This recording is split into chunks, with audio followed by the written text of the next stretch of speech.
From the station working for you, this is WRTV News at Noon, streaming now. A major settlement of one of the highest profile police shooting cases in the country. It comes even as the criminal investigation into that shooting continues. We'll have the latest on that developing story out of Louisville coming up today on the News at Noon. But first, we want to welcome you in here. I'm Lauren Casey, and Todd Clausen is home this midday with a check of our forecast. And Todd, I did get outside a little bit earlier today, and it's a really nice day, almost a fall-like feel out there. Yeah, you know, it is beautiful out there, Lauren. You're exactly right. Temperatures climbing through the 60s still in many locations. We have plenty of sunshine, and the humidity is really low. Here's a live look outside from IMS back towards downtown Indianapolis. A little bit of a haze out there still, which is the smoke from the wildfires out west, but it's not as bad today as it was yesterday. That's the good news, and there's no threat of rain, even though it may look for some of you to be a little on the cloudy side. And here are those temperatures sitting at 67 right now in Indy, 61 still in Columbus, up to 70 now though in Lafayette as well as Terre Haute. And it's really going to be a beautiful afternoon no matter where you go, as the skies are going to be completely clear. We'll expand out, and there's really no big weather going on across the entire country with the exception of Hurricane Sally here that is just kind of lingering off the Gulf Coast, bringing flooding rains. It's a really slow mover, and so it's not expected to make landfall at least until tomorrow, if not Thursday. But while it sits offshore there, it's going to drop copious amounts of rain. For us, though, we're high and dry. We could use a little of that rain. Not going to get any today or tomorrow, with highs today right around 77 degrees. Then this evening will cool off pretty quickly once the sun sets. We'll talk more about the rest of the week and look ahead to the weekend coming up in just a few minutes. Lauren? Todd, thank you. New this midday, it was one of the police shootings that led to weeks of protests all across the country. Now the city of Louisville, Kentucky is settling a wrongful death lawsuit filed by the family of EMT Breonna Taylor. Louisville police shot and killed the 26-year-old black woman while executing a no-knock search warrant at her apartment, saying there had been previous drug activity there. Taylor's boyfriend had opened fire, saying officers did not identify themselves before forcing their way inside. The exact amount of the settlement has not been released. The mayor of Louisville is scheduled to make a joint announcement with the attorney for Taylor's family this afternoon. You can watch that announcement at 2 o'clock this afternoon on the WRTV Facebook page. And Metro Police here in Indy will likely have more civilian oversight when it comes to the rules that officers must follow. The City County Council will consider a change to IMPD's General Orders Committee, which sets policies for the police department. The proposal would add 4 civilians to that committee. Currently, the board has 3 members with close ties to the police department. 2 are appointed by the police chief, while the other is named by the union that represents the officers. This proposal stems from weeks of protests this summer over police shootings. Council members proposing the change want the public to have more say in the actions of officers. The purpose is to make sure that there are voices of the public at the table, and that those voices are not just strictly those of law enforcement, but also, your run-of-the-mill everyday person, and also those who are highly interested in the welfare of the citizens, from whether it be psychological perspectives or physical safety, mental health, addiction, and so on. Following the meeting, the president of the Fraternal Order of Police here in Indy, Rick Snyder, criticized the proposed changes. He says while the union welcomes more civilian engagement, quote, it is concerning that some individual counselors want to strip the legal authority of the chief of police to establish policy for the IMPD. Snyder also says the plan, quote, leaves the policies of the police department up to a politically appointed group, thereby allowing elected officials to bypass their responsibilities for the safety of our community. End quote. You can read Snyder's full statement inside this story. Just go to WRTV.com. And police are still looking for suspects in the latest homicide to happen at a Northeast Side housing complex. Officers said that they were called just before midnight to 42nd and Post Road. There they found a man with a gunshot wound and said the man died on his way to the hospital. Police say the man had been driven to that location from the Town and Terrace housing complex on Hampshire Court. 4 other deadly shootings have taken place at that complex since June. The latest one was the killing of Natasha Williams last month. Private security guard Melvin Hall has been charged in her murder. Well, they have been learning at home this entire school year so far, but soon students with Washington Township schools are going to head back to the classroom, at least on a part-time basis. The Washington Township School Board approved a new plan to gradually bring students back inside the school buildings starting next month. The school district was one of the first in the area to announce that they would begin the year with all virtual learning due to the high rate of COVID-19 infections in that part of Marion County. So here's a look at when Washington Townships will be expected to go back. The students in preschool through second grade will return October 12th, right after the school district's fall break. Those students will be in the classroom 5 days a week. Students in grades 3 through 12 will go back 1 week later. That's October 19th. In grades 3 through 5, students will attend full time, while middle and high school students will be on a hybrid schedule. The school district says students who wish to continue the full-time virtual learning will be allowed to do so. The district will go back to full virtual learning for all students if Marion County's positive COVID-19 test rate goes back up to 8% or higher. Health officials right here in Indiana are developing criteria that they're going to use to decide who will be the first to get a coronavirus vaccine. Dr. Christina Box expects the number of doses to be extremely limited once the vaccine is approved. She says at first, 15 million doses may be available for 330 million Americans. If a vaccine is distributed by population share, Indiana may only receive 300,000 initial doses. And the newest COVID-19 numbers are out from the state health department. The number of newly reported cases is virtually identical to Monday's numbers. 758 new positive tests were reported. 20 additional deaths were also added to the state's total of more than 3,200. The positive test rate continues to slowly go down. The 7-day average is now standing at 4.8%. The politics of COVID-19 and the politics of wildfires. Next, both are prominent in the race for the White House as the president gets ready to face voters directly tonight. Todd. And Lauren, a beautiful day in progress here across central Indiana with sunshine, comfortable temperatures, and low humidity. And overall, the weather pattern remains fairly quiet for us right now. But we're tracking Hurricane Sally down to the south.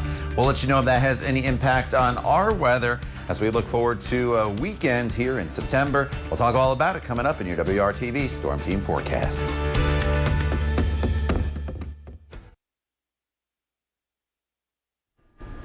Welcome back. President Trump continuing to hold large rallies with little social distancing, and now he and presidential rival Joe Biden are battling over the science not only behind COVID-19 but also wildfires out west. ABC's Faith Abube has the latest in the race for the White House. Before holding a large campaign rally in Phoenix, Arizona, President Donald Trump stepping into a climate change controversy in wildfire-ravaged California. This is one of the biggest burns we've ever seen, and we have to do a lot about forest management. Despite the views of local leaders and most scientists that climate change is responsible for the record-setting wildfires, President Trump expressing skepticism. It'll start getting cooler. You just watch. I wish science agreed with you. Hey, well, I don't think science knows, actually. Joe Biden in Delaware Tuesday sharply criticizing the president for his views on climate change and science in general. It's science, and our response should be the same, grounded in science, acting together, all of us. This as another controversy over politics possibly overriding science brews in Washington.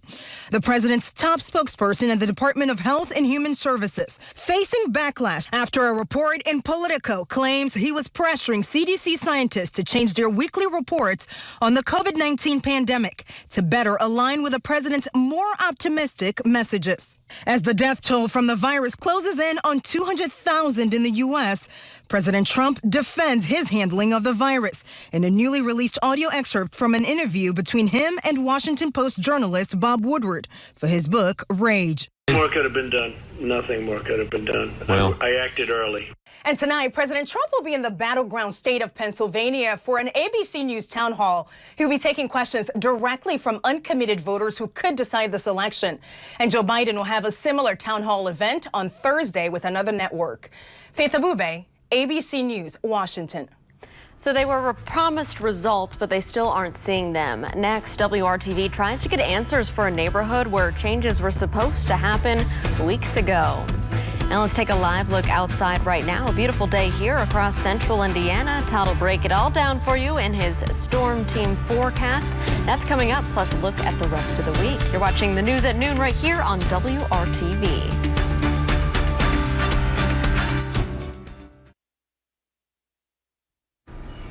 Welcome back. So it's not only an eyesore, but it's also a safety hazard, and one we've been keeping tabs on for neighbors who live in this area. WRTV has gotten answers for concerned neighbors, but 3 weeks after our last visit, they're still waiting for action. Our Cameron Riddle went back to Harlan Street to find out why this home is still standing. Tonight on Harlan Street, the abandoned, halfway burned down house is still standing. I look out my window, I see that it's still here. I come to the bus stop and stand with my daughter right there and see that it's still there. May or may not be people there. It was 2 weeks and 6 days ago when WRTV was last here with Katrina Cunningham, who, along with her neighbor, Robin Wood Gephardt, has been pushing to get the house torn down for years. Yeah, we were actually told by someone that they've already paid for it to be demoed. It's just the delay supposedly now is the pandemic. However, we were told that it would be torn down before the end of September. On August 25th, the city told WRTV demolition on the house would begin in 2 to 3 weeks. 2 weeks has passed, and tomorrow marks 3 weeks. But both neighbors say they've heard that song before. But remember, it was the first quarter of the year. No, it was the end of 2019, no later than the first quarter of the following year. Those are just some of the times in the past year when WRTV has taken the concerns of these neighbors to city leaders. Tonight, the city tells WRTV a contracted demolition crew is expected to start demolishing the house next Monday. Both neighbors understand that there is a process to knocking down a building. What they don't understand is why it takes this long to knock down a house that has unwelcome guests and at one point even needles in the front yard. It's been a year fight with the news involved, but before you guys, it was about a year and a half before that. So altogether, we've been fighting this for 2.5 years.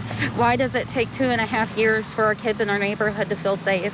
Cameron Riddle, WRTV. Cameron, thank you. Now, the city says that demolition should begin in 1 week, pending any unexpected delays. Of course, we'll keep going back there and checking and asking questions if the job doesn't get done. Well, at least 27 deaths have now been confirmed from these wildfires that continue to rage in the western states. The smoke is so thick that Portland, Oregon is now believed to be the most polluted city in the entire country. 28 major fires are burning in California alone, and the fires are also still burning out in Washington state and Oregon. Health officials in Oregon now say out of every 10 emergency room visits in the state, it's due to smoke inhalation. The fires have produced so much smoke that the weather systems have pushed some of it as far as the East Coast. Well, meanwhile, in the Gulf, Alabama, Mississippi, and Louisiana, they're all under states of emergency as Hurricane Sally slowly makes its way to shore. Sally is already bringing life-threatening storm surges to parts of the Gulf Coast. Now, the storm has also slowed to a crawl in the Gulf. The storm's track has also shifted slightly to the east, and now landfall is expected between Gulfport, Mississippi, and Pensacola, Florida, once Sally starts moving again. Part of the region are expected to get up to 2.5 feet of rain from that storm. So, Todd, I know you've been keeping an eye on that storm. It sounds like things have been changing just a bit. What can you tell us? Yeah, you know, it's just sitting offshore, very slow mover. So unfortunately, that means a lot of rainfall there right along the coast. And eventually it's going to make landfall probably Wednesday into Thursday as a Category 1 storm. Now here in central Indiana, we really could use some of that rainfall from Sally. It just doesn't look like a lot of it's going to get up here. So far this month, we're on pace for the driest September on record. We've only had 0.04 of an inch of rain.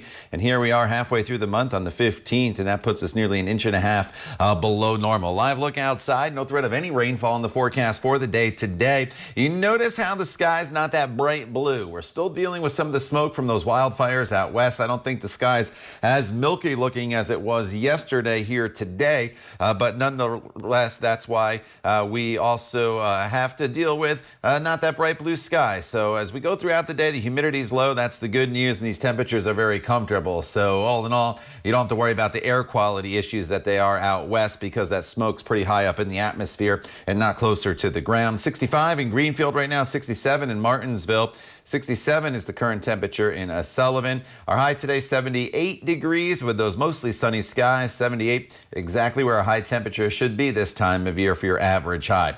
We'll expand out and show you there's not really much at all going on across parts of the Midwest. Here is Sally down to the south, and I'll zoom in and you can see how the eye is just sitting offshore there, and it's just spinning away, and it's going to make landfall right on the Alabama-Mississippi border, it looks like, come tomorrow. But some of these feeder bands are already making their way across parts of Florida and into Mobile, Alabama. Back closer to home this evening, once the sun sets, 7:53. Temperatures will fall back down into the 60s. And then as we go into the overnight hours, it's cool once again. Temperatures into the 40s and 50s. Another great sleeping night with these temperatures where they are. You can open up the windows and turn off the air condition. And then for the day tomorrow, we start off mostly sunny, turning partly cloudy throughout the day as a front approaches.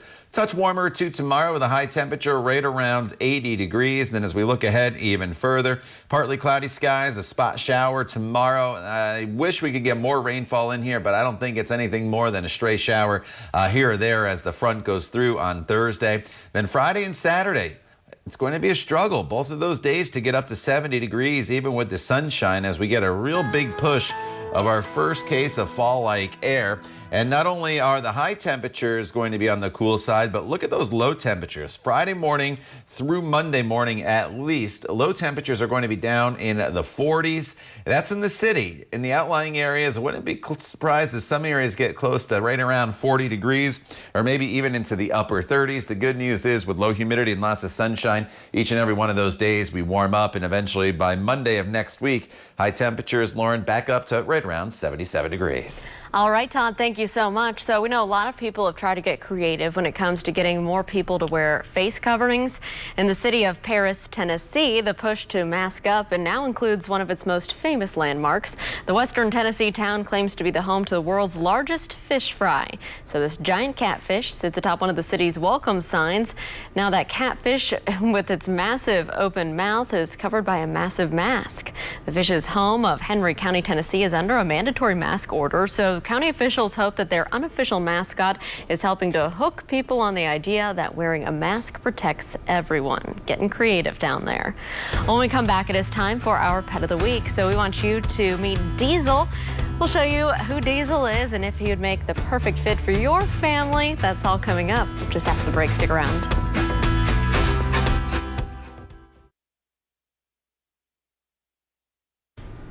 Welcome back. So it is time for our Pet of the Week from Indy Humane. We miss having these cats and dogs in our studio here, but due to the pandemic, hopefully you can get an idea of who they are from their cute pictures. And today I want you to say hello to a pup that is too sweet. This is Diesel. This handsome 6-year-old boy first came to Indy Humane as an outsider. He was suffering from a severe skin condition, but after weeks of treatment, of foster care, love, this Big Daddy Cool is ready to be in your home for life. You may think with a name like Diesel, he has a little bit of attitude, but Indy Humane says that he loves his snuggles. His foster parents say that Diesel loves toys, he enjoys playing, loves running around, he's awfully cute. Indy Humane's special for half-price adoption fees, that's still going on right now, so Diesel is available for adoption today for a fee of just $87.50. You can make an appointment to meet Diesel right now. Just go to indyhumane.org. Good luck, Diesel. All right, Todd, as folks are maybe heading out today, take their dog on a walk, working from home outside, it's the perfect day to do all that. Yeah, anything you want to do outdoors here today, Lauren, you get the green light to do, and I encourage it. As a matter of fact, those temperatures will be in the mid to upper 70s, lots of sunshine, low humidity out there as well. Another great sleeping night tonight, down to 52 in the city, 40 in the outlying areas. Touch warmer tomorrow at 82 degrees with increasing clouds, so we'll go from sunny to mostly sunny and then partly cloudy. Small chance of a stray shower Thursday, and then just an absolutely beautiful stretch of weather as we head into the weekend with lots of sunshine and comfortable temperatures. Morning lows in the 40s, highs in the low 70s. All right, no complaints here, Todd. Thank you, and thank you for joining us and making WRTV your choice for news. Come back this evening. Join us for the news at 5.